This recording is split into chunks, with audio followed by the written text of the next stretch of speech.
पहली स्थिति तो ये कि ये एक ऐसा भ्रष्टाचार का मामला है।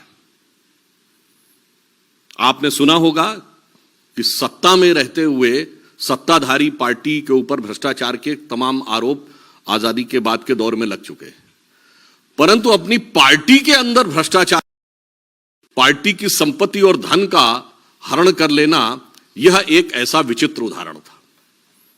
और उसके बाद यह विषय यूपीए सरकार के शासनकाल में 1 नवंबर 2012 को प्रारंभ हुआ। नंबर 3, इस विषय का किसी भी प्रकार से सरकार की एजेंसीज के द्वारा इनिशिएशन नहीं हुआ। हाई कोर्ट के निर्देश के ऊपर ही कार्रवाई हुई और हाई कोर्ट के निर्देश पर ही उनको बेल लेनी पड़ी।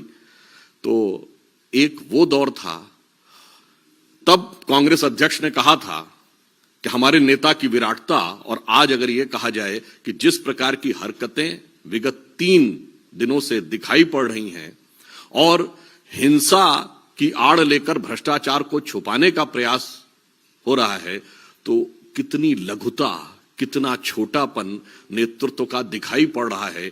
यह साफ दिख जाता है कि गांधी के दौर से सोनिया गांधी जी और राहुल गांधी जी के दौर तक आते आते कांग्रेस कितनी छोटी और कितनी बौनी होती चली जा रही है।